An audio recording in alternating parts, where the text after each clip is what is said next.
Hello, everybody. Good evening. Good evening. Thank you for being here. Please take your time and start a watch party.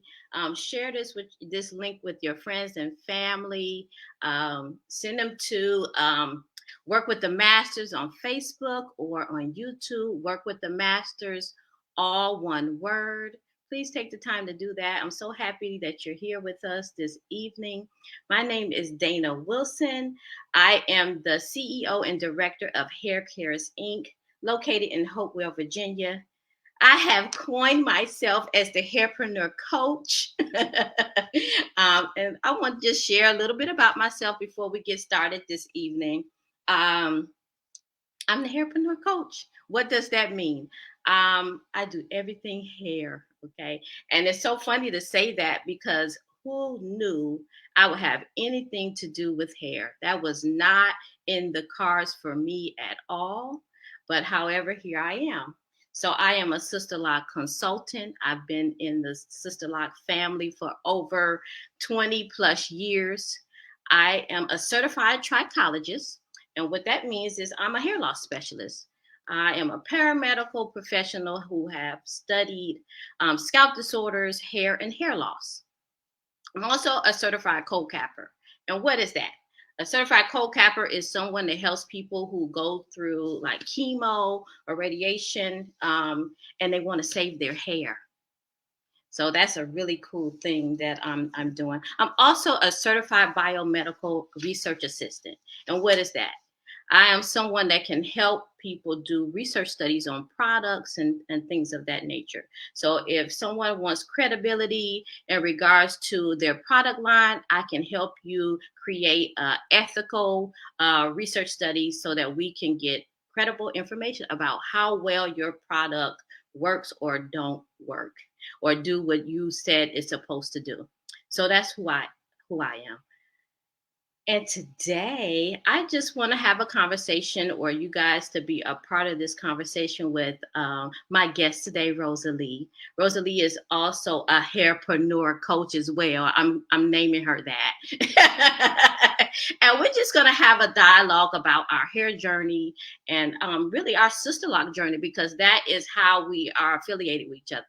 Me and Roselee have never met, believe it or not, although we've known each other for years. We have never met. And so this is really our first time actually having a one-on-one live conversation with one another. So you get to partake in that. So I'm going to bring Roselee in. Roselee, I'm going to pronounce it right.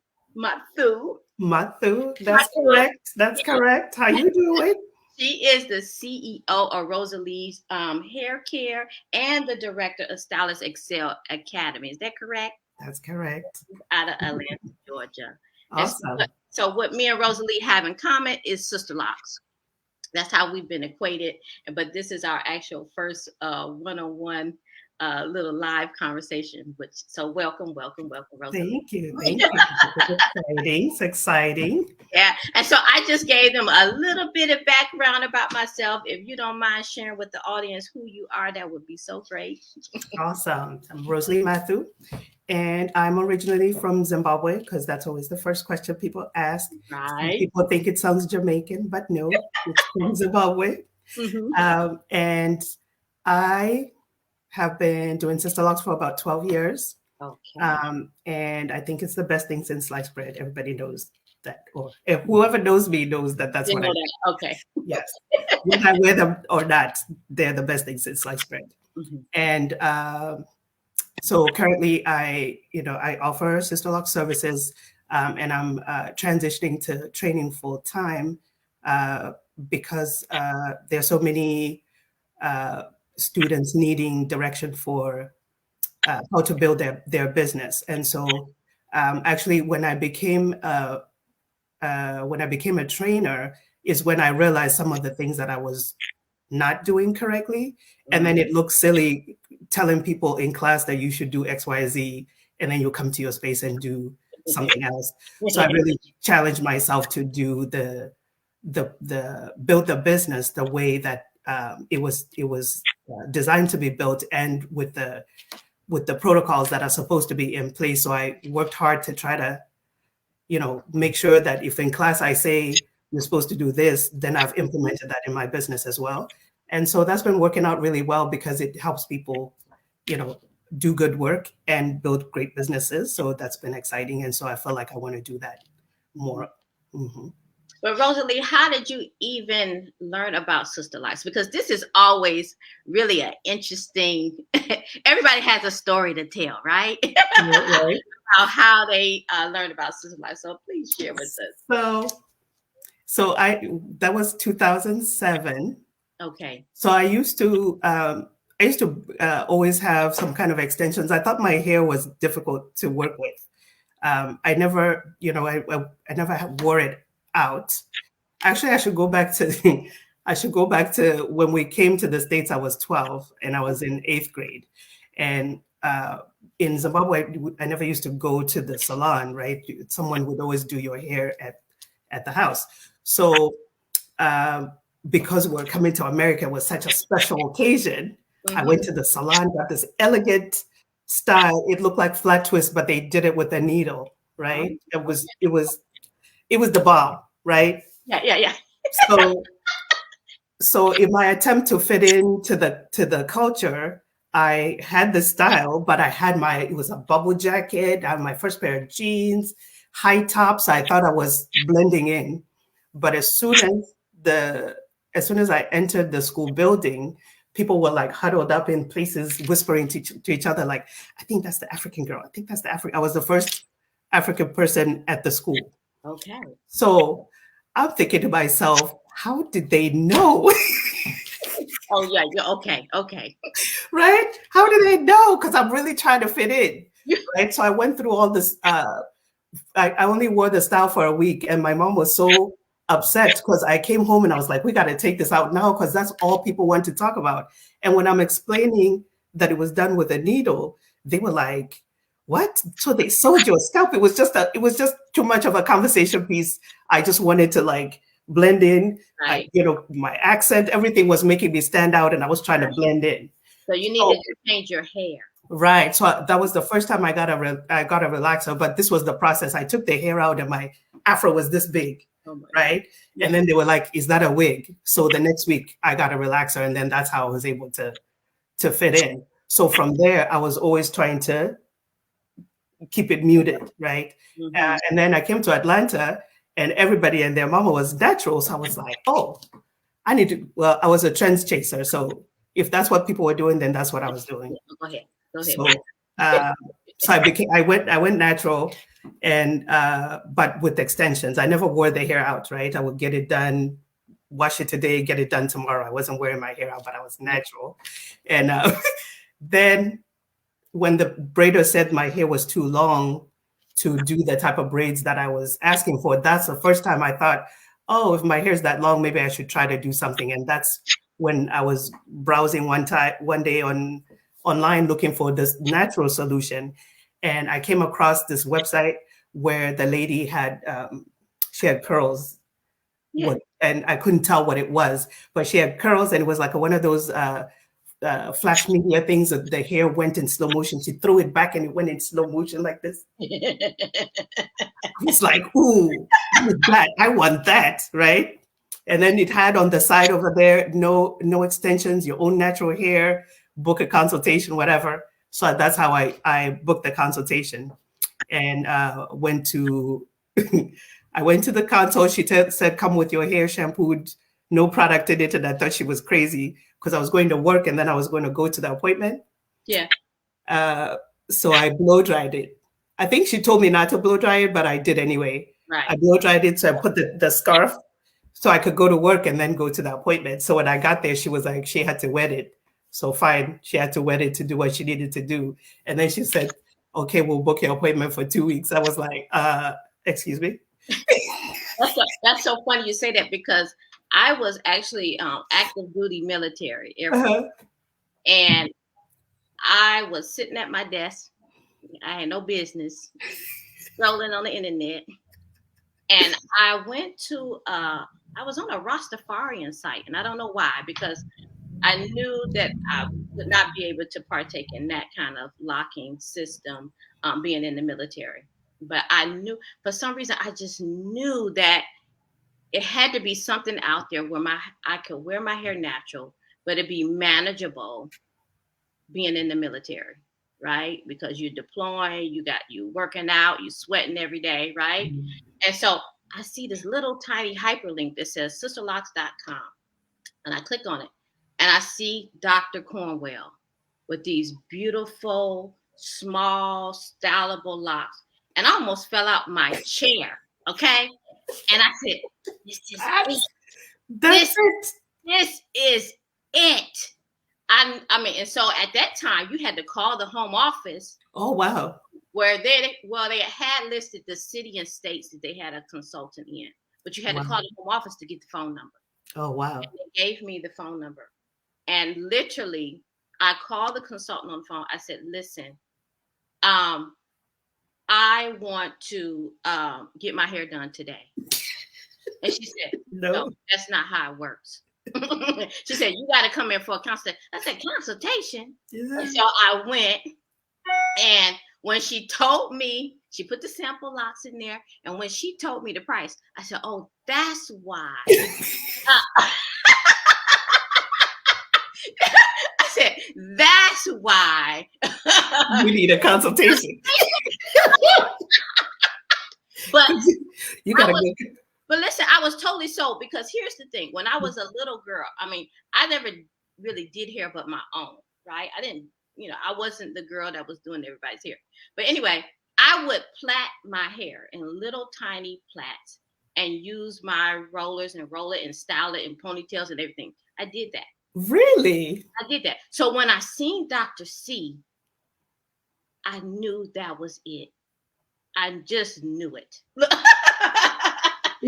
I don't know, it has like a reaction with your insides, right? Like when you see it for the first time, it's like, what is it and how can I get it? Mm-hmm. Yeah. So that's how that and I was the worst client too. Oh my God, the worst. My God. I think I had to get fired from my consultant before I paid more attention to what I was doing. But I felt like, since I had locks, that I could do whatever I wanted to do. So like soon after getting the locks, I went on some vacation. We went to the beach and I'm all in the water. Oh my Lord. So I come back. Oh, you were fine. You were the worst. You were the worst. She was like, what did you do? I was like, I did everything you told me. Oh my goodness, you were the worst. You're the one I'm talking about in class. Yes, the worst. And then, like one time wasn't even good enough, right? Then I ran out of my starter shampoo. I had some Dove moisturizing something in the shower. I used that.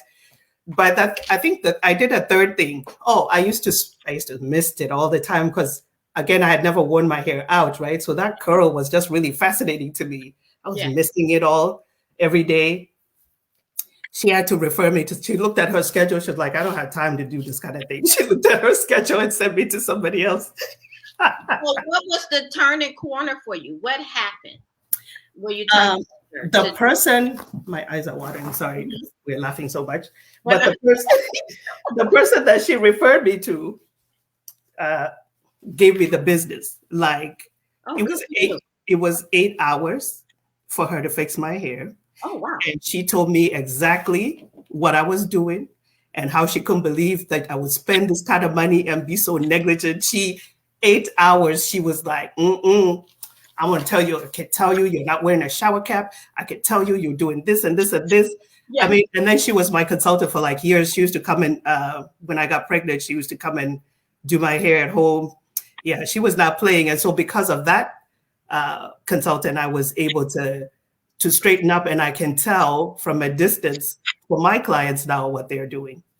Mm-hmm. Mm-hmm. So that's good. That was very helpful. So what had you then decide you want to be a consultant? Because I mean, obviously you were the worst client, okay? So how do we turn the corner to then decide, yes, I want to be a consultant? So, they pissed me off at work. Tell the truth. Tell the truth. Okay. They pissed me off. They said there was some, job that was waiting for me, to move into, Okay. that I was doing provisionally for a year. And then when that year came, the job was no longer available while I'm still doing it. So Okay. I was like, yeah, so that's not going to work. So then I needed plan B, but doing hair was not what I was thinking. Right. But I was already doing braids though. Oh, I you was were. doing, I was doing braids on the weekend at the salon, Mm-hmm. and the most of the people there were doing sister locks, and I was just doing braids and getting my hair done. Um, so coming from all Africans know that you only have three choices of a career. You're either a doctor, a lawyer, or an engineer. That's it. So doing hair was never like on the list. Okay. So in fact, when I told my dad I was going to do hair, he was like, I mean, he just could not believe that all this time you spend to go to school, this is what you're going to do, because he just felt like that's not how you support yourself. So, obviously, That's so interesting. So that kind of tells the story why you're so strategic yeah. with your business. You take it seriously right away. Well, because yeah, well, I think strategic is always. I used to be a chemist, a quality chemist. So, Okay. like the science of sister hooks is really fascinating, and just the way that it's put together, like Got it's like a business in a box anyway. So got it's you don't have, if you do it right the way that it's presented, you're not gonna fail, right? But then there are, small improvements you can make, as especially with technology. There's small improvements that you can add to, or things that other industries are doing that you can add to. I'm always that person that I can see that I wanted to do this, but I never, the skill set is not there at the time that I'm thinking that I want this thing to do this. Okay. Um, so yeah, that's when, especially during the pandemic, I taught myself how to do a lot of stuff. Yeah. That is so interesting. That tells me a lot about you. That tells me so much. Yeah. So So yeah, it's the science that intrigues you about it all. yeah, because when I was sitting in class the first time, so many things happened. Actually, Denise was my trainer, Oh, which is really? funny that she was on yesterday. Yeah. But Denise was my trainer, and on the first day of class, um, I asked her. I don't even think we had even gotten too far into the lessons, or the lessons at all. It was Yeah. just in that beginning part, Yeah. and I asked her, "How do you become a master trainer?" And she was like, "Can you get certified first?" If I ask her, when I tell her the story, she's like, "I didn't say that." But she was like, "Yes, please get certified first, then we can talk about that." But that was always my goal from the day that I was in that class the first time. That's how I felt like I wanted to show others how to do it. But Right away. yeah, day one. And then also when we got into the details of it, it just all like made sense, right? To have different shapes, right? Different shapes conform to the same thing, Yeah. and then the uniqueness of each person's hair having applied the same thing, but then have it come out so different. It's just like, man, it will never get old, basically. It just can't. It just can't get. So It just can't get old. I enjoy it. Yeah, cool. So you become a consultant. How did you get clients? Well, you were braiding. So did you convert those braiders, those folks that was getting their hair braided? No, actually, so the salon I worked in was well, it wasn't a sister lock salon, but it was a lot of sister locks going on, right? Okay. Mm-hmm. So which is another reason why I felt like I don't know how people do it alone, because I immediately had help to build my business. Oh, okay. So so the consultant would do the establishments, and then the follow-ups would be, because her schedule was full. The follow-ups would be my assignment, or if she got new clients calling in, then she would assign them to me for the people that I needed for certification. And so it just was a really nice environment to see different hair types and how she handled different kind of people. And she had a lot of structure about how she did things. So it was easy to, right? It was easy to follow and then see how you infuse yourself in those situations. Like, if something happened and it didn't go well, you'd be like, okay, note to self, don't do that. And if something went well, you'd be like, note to self, maybe try, do more of that. Mm-hmm. But the clients after a while were referrals, like you did that first person, and they told other people. So I I thought about creating like a family tree of my clients, because like you can literally tell who referred who, and then the conversation that they had about what to expect.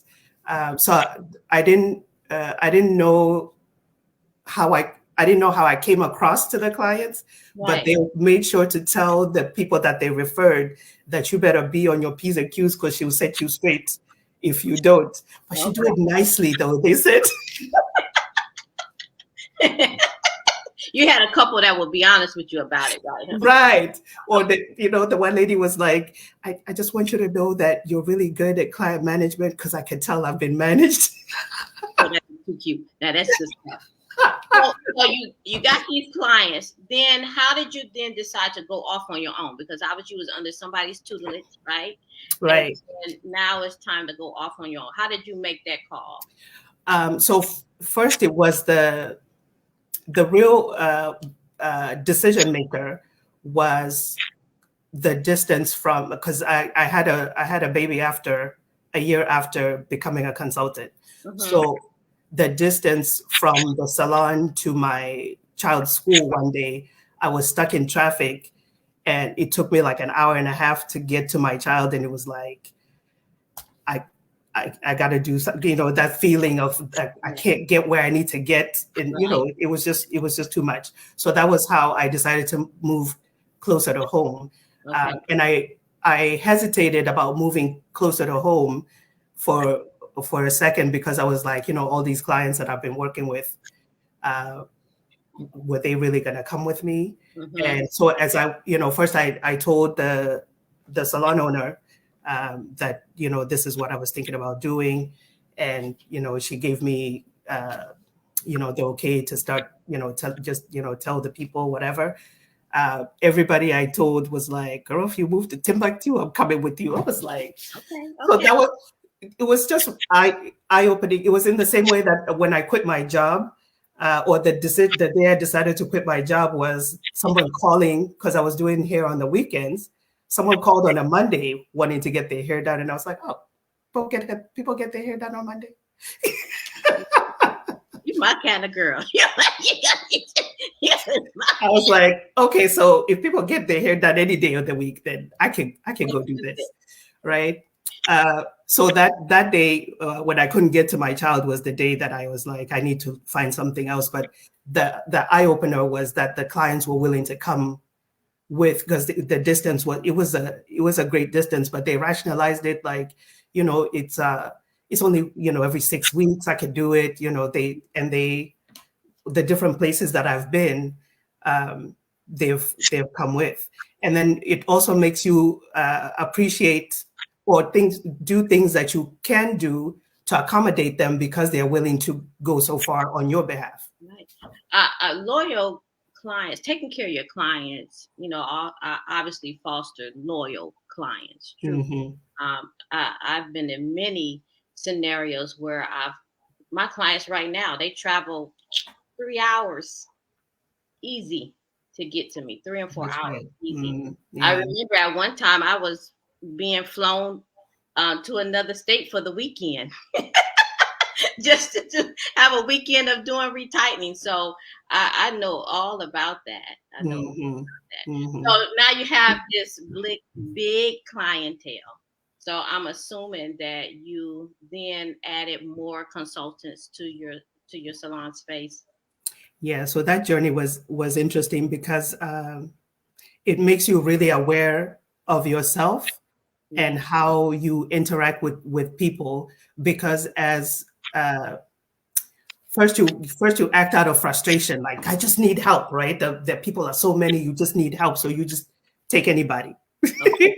and then anybody does something crazy, and then you're like, no, I need a process. So Hmm.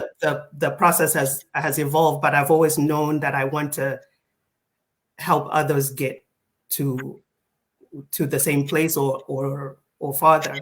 And I've also always known that after we master the skill, there's something else that you bring to the table that is exposed once the skill becomes like you're driving, right? It opens up space for some other things. And so that's the part I like to see how people take sister lots in a certain direction, and Hmm. it makes for really great collaborations with people based on, we come together about sister lots, but then we branch off, or are able to complement each other on other things. Yeah, that's so cool. It Hmm. sounds like you were like the worst client, and and you have definitely learned along the way.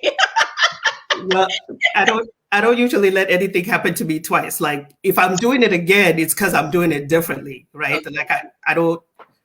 What if it happens the first time and I don't like it?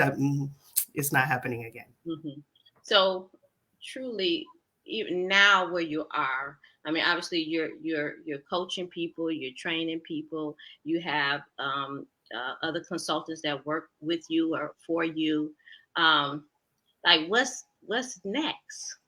What is next? Because I mean, we're strategic here, clearly, Yes, right? yes, yes. We are. So you gotta keep your stuff, Oh, okay, in here. okay, But oh, okay. But you can tell me something. yeah, but there's always a level, right? There's always another level. Okay. So I feel like after I master how to convey information to the new person, Mm-hmm. right? The next level will be how do you keep the seasoned person reaching for the next, right? Reaching for the next level, whatever that next level is. Okay. And as I said, sometimes that next level is not in the skill set, it's in opening up the opportunities Yeah. for what else they have to offer within the context of the community. Mhm. So I feel like, Sounds like you're a hairpreneur coach. okay, well then let me be that. Sound like you might need to come over here on this side of the house where the hair loss specialist Okay. vocab. I Okay. don't know about hair care. So one thing I know about me Mhm. is I know my lane, right? Yeah. And so as far as like, I don't know, I think Sister Lux was just a fluke that I'm physically in the doing of it. Yes. Because where I used to live in Ohio and I went to nail school Hmm. because the goal was to open a spa, but then I didn't want to not know what the people knew so I could know that they were doing a great job. And then in hindsight, I really should have just done the whole cosmetology thing, but I didn't. So so I feel like I don't think there are other people who are more passionate about that area than I am. So I want to stay in the lane Hmm. where it makes more sense to me. And the way it makes more sense to me, one time somebody told me business is business. Like you could be running a cupcake eatery, whatever you could be running, whatever it is, but the fundamentals of business are the same. And I think that's what I enjoy the most. So maybe I'll, start talking to people about other kinds of businesses. Who knows? Okay. So you're all about business then. That's what you're Yeah, saying. So yeah. what would you tell a new consultant? What would be leaving the Sister Lock classroom, just learn the technique and what Sister Locks is all about, what could you tell that person? Well, definitely, I'm a fan of finishing your mannequin. Got it. So I know that I didn't finish my mannequin, but as I said, I had help, right? And I'm that person that I can watch what you're doing and get the gist, right? Maybe not the details, but the gist. Yeah. And so because I got the gist, my first person was rejected for certification. So I think doing the mannequin helps you with seeing the gist, right? Because the mannequin has got all these issues going on with it, and that could be somebody's head, right? And what I find is there's an emotional component, right, to doing sister locks because of the amount of time you spend with people, and you're trying, especially in the beginning, you're trying to bring in several things. You're trying to make sure you do it right. Mm-hmm. You're trying to make sure you're interacting with the people well. And sometimes when you get to that frustrated place, you're tired, you get angry, the hair's not cooperating, she won't hold her head straight. That's the place, right? Mm-hmm. That's the place where you need to learn. So if you do that on the mannequin and you are aware of how you feel while you do it, if it's feeling good to you and you got your music and you're jamming and you know what you're doing, then you can spend time with somebody else. But if you are, like the lady said, she was going to throw the mannequin across the room, then you're not ready to do people's hair at that point, right? You got to get that together. So I think addressing that's another area that I like to focus on, or that fuels me, is the mindset. So the consultant. Even for my clients, there's some things, if you say them out loud, how does that sound to you? So I like the process of naming your mannequin. So when you say something crazy and you put the person's name in front of it, like, how does that sound to you, right? And it just makes you aware of yourself. What do you want to be putting out there? How do you want to feel? Good. I'm glad you said that. Now, for the client, so you would tell the consultant to be, basically, if I heard you correctly, be conscious of their why they're doing it, and how they're conveying themselves. Also, to do the mannequin up front to get that experience before working on someone's head. What would you say to the client? How does the client pick the right consultant? That's a good one. That is a good one.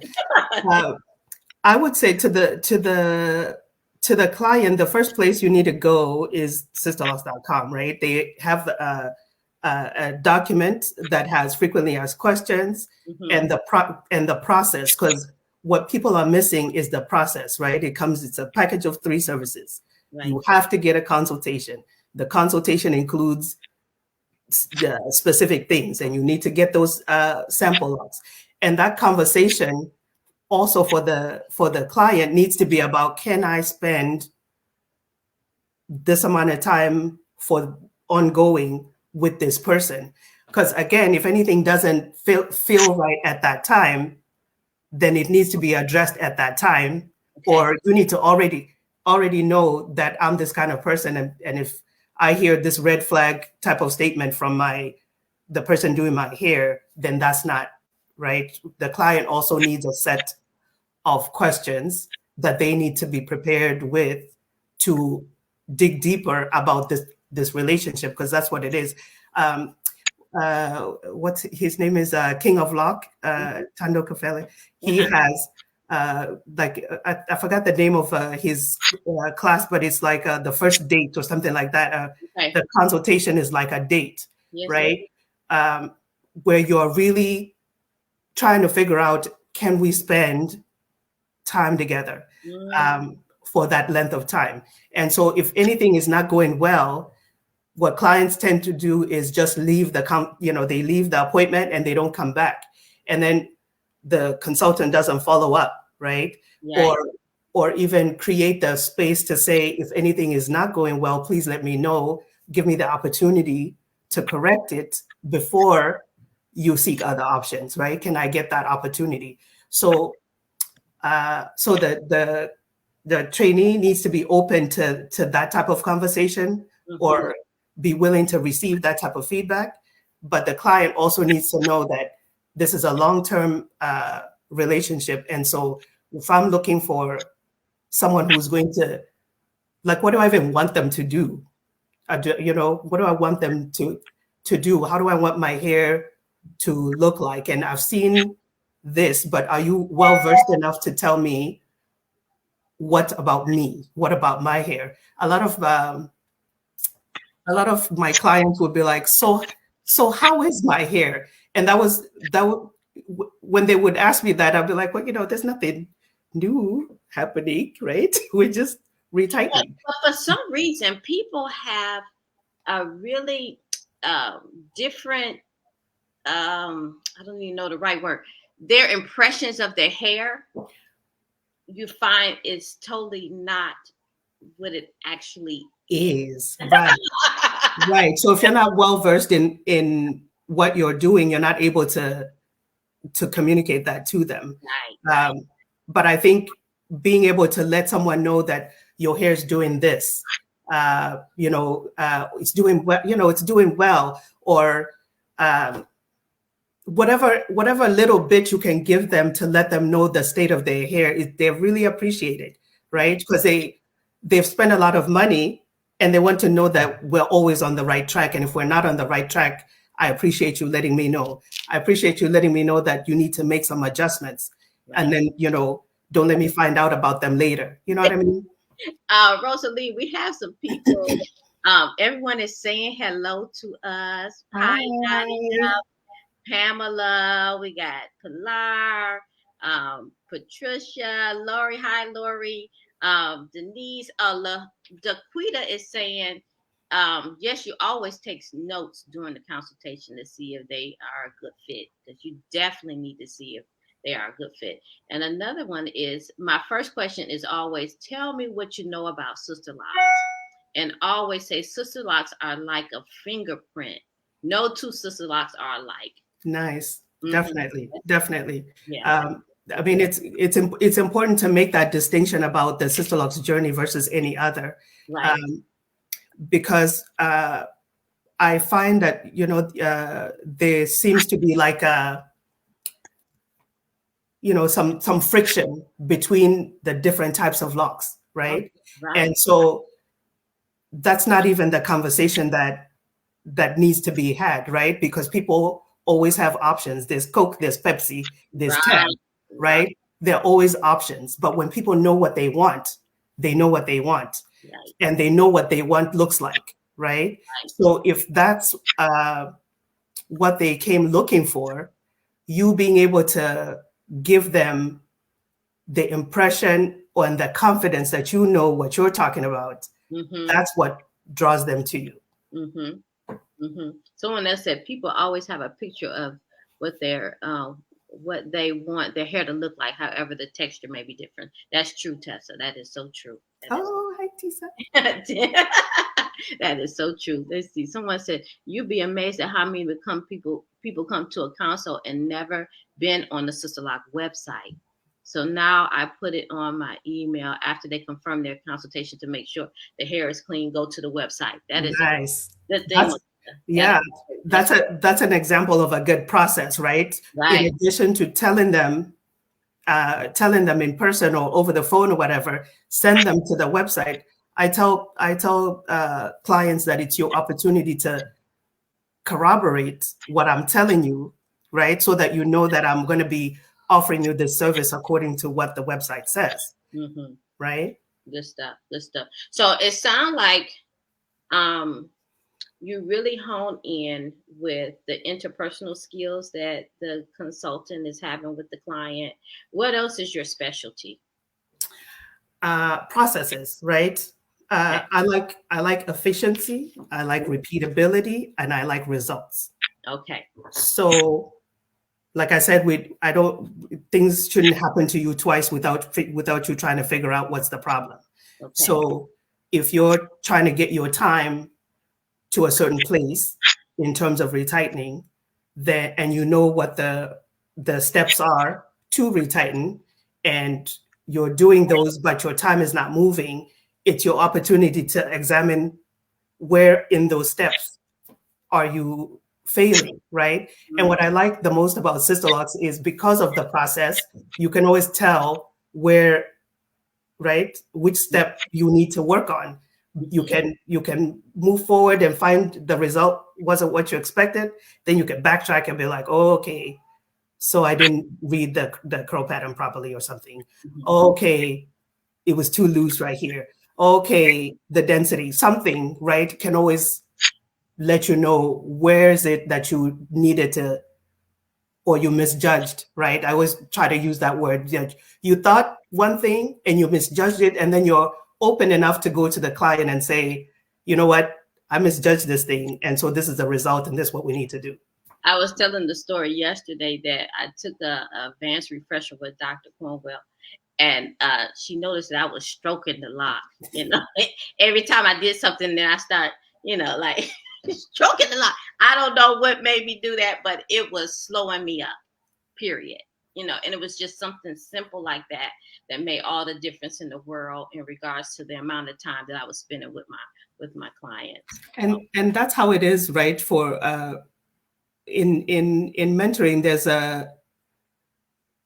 because you've seen it so many times as a seasoned person, you've seen it so many times, so you can correct things quickly, right?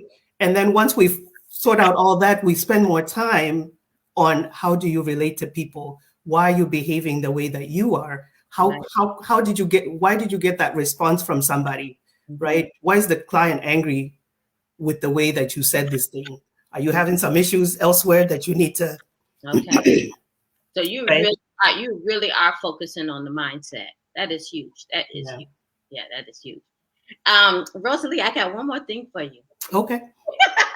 I want to know something fun fact about you that you would like to share. I like corny jokes. The cornier, the better. I just like to laugh. Good stuff. So tell me something. What is the last corny joke you heard then? Tell me. Well, I don't know about the last one, but my favorite one is knock knock. Who's there? Dishes. Dishes. Dishes who? Dishes the police. Open up. You know what? You are corny. You do like corny jokes. So if you come to class, bring a corny joke. It'll be amazing. Oh my God. I can tell people have a hoot with you. Yeah, we like to have fun. But we don't play either. I know that's right. That's so funny because I do a lot of laughing. Mm-hmm. But at the core, I am a military girl. And I don't play around. We can laugh and joke, but when it's time to work, it's time to work. Get back to it. Yeah. Let's do it. Well, thank you so much. It's been fun. Yeah. I learned some things today about you, Roselee. Don't use them against me, whatever they are. I know, because this strategic thing, you just put the job at the dime of a hat. If it's not working. No, it wasn't at the dime. I planned it. My husband would not allow me to do such craziness. Right. You just had a last straw though, right? I did. And I used to get those a lot. So there was no way I could continue to work for someone else. So it had to be done. Yeah. Well, it sounds like SisterLocks has been very impactful in your life. Clearly, Definitely. Changed whole professions, right? Definitely. You went from a crazy client to a consultant, right? Training others, hiring others. You have a well-established, well-run business there in Atlanta. So I wish you all the best with that. And it's been so nice having a chat with you. One day we'll meet in person. I know. Right? One day. You've been in the SisterLocks family for how long? 12 years. 12 years. Mm-hmm. 12 years. And it's been over 20 for me over here. Really? Yes, ma'am. Look at you. Okay. Yeah. So Hashtag goals. right. So we have to meet. And I might be able to twist your arm and bring you on the other side of this science over here, because if you like, you might, because I mean, like it's science, fascinating. it might be very interesting to you. And I was not a science girl at all. Really? No, science was not. I am a student. I'm a learner, but science was not it. Hmm. Now is my whole life. Now it's my whole life. Yeah. But again, thank you so much, Roselee. It's been fun. It's been fun. And we'll see you guys tomorrow. All right. Thank you so much, everybody, for showing up. Please come back and join us tomorrow. Thank you so much. Have a good night. Good night. Bye.